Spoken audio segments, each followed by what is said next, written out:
നമസ്കാരം.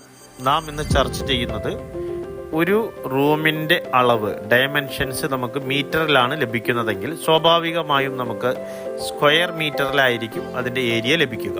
അങ്ങനെ ലഭിക്കുന്ന സ്ക്വയർ മീറ്റർ ഏരിയയെ നമുക്ക് എങ്ങനെ അത് സ്ക്വയർ ഫീറ്റിലേക്ക് മാറ്റാം എന്നുള്ളതാണ്. ഉദാഹരണത്തിന് റൂമിൻ്റെ നീളം ലെങ്ത്ത് എന്നത് 5 മീറ്ററും വീതി വിഡ്ത്ത് എന്നുള്ളത് 4 മീറ്ററാണെന്ന് നാം കരുതുക. ഈ സാഹചര്യത്തിൽ എങ്ങനെ മീറ്റർ സ്ക്വയറിനെ സ്ക്വയർ ഫീറ്റിലേക്ക് മാറ്റാമെന്നുള്ളതാണ്. നമുക്ക് ലെങ്ത്ത് 5 മീറ്ററും വിഡ്ത്ത് 4 മീറ്ററുമാണെങ്കിൽ ലെങ്ത്ത് ഇൻറ്റു വിഡ്ത്ത് അഥവാ 5 മീറ്ററാണ് ലെങ്ത്ത്, 4 മീറ്ററാണ് വിഡ്ത്ത്. 5 × 4 20 m² ആയിരിക്കും നമുക്ക് ലഭിക്കുന്ന ഏരിയ. ഈ ഏരിയയെ 20 m² എന്ന് നമുക്ക് ലഭിച്ച ഏരിയയെ ഇൻ്റർനാഷണലായി നാം ഉപയോഗിക്കുന്ന കൺവേർഷൻ ഫാക്ടർ ആണ് 10.764. എന്താണ് 10.764 എന്ന് ഞാൻ പുറമെ വിശദീകരിക്കാം.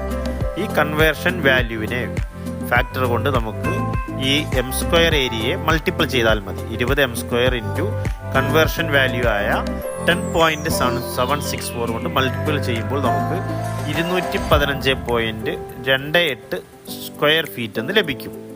ഇൻ്റർനാഷണലി അംഗീകരിക്കുന്ന ഒരു കൺവേർഷൻ ഫാക്ടറാണ് 10.764.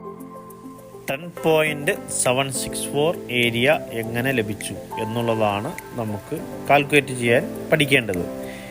ഈ കോൺസ്റ്റൻ്റ് വാല്യൂവിലേക്ക് എത്തുന്നത് 1 മീറ്റർ എന്ന് പറഞ്ഞാൽ 3.28084 ഫീറ്റാണ്, അടിയാണ്. അപ്പോൾ 3.28084 ഇൻറ്റു 3.28084 എന്ന വാല്യൂ കൊണ്ട് മൾട്ടിപ്പിൾ ചെയ്യുമ്പോൾ നമുക്ക് 10.764 സ്ക്വയർ ഫീറ്റ് ലഭിക്കും.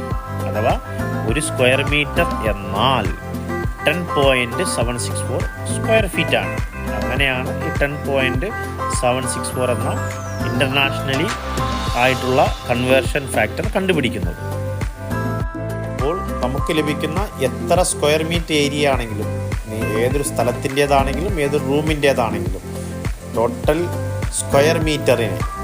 ലഭിക്കുന്ന സ്ക്വയർ മീറ്ററിനെ 10.764 എന്ന ഇൻ്റർനാഷണലി അംഗീകരിച്ചിരിക്കുന്ന കൺവേർഷൻ ഫാക്ടർ കൊണ്ട് മൾട്ടിപ്പിൾ ചെയ്താൽ നമുക്ക് ഏതൊരു വാല്യൂവിനെയും സ്ക്വയർ മീറ്ററിൽ നിന്നും സ്ക്വയർ ഫീറ്റിലേക്ക് കൺവേർട്ട് ചെയ്യാൻ സാധിക്കും.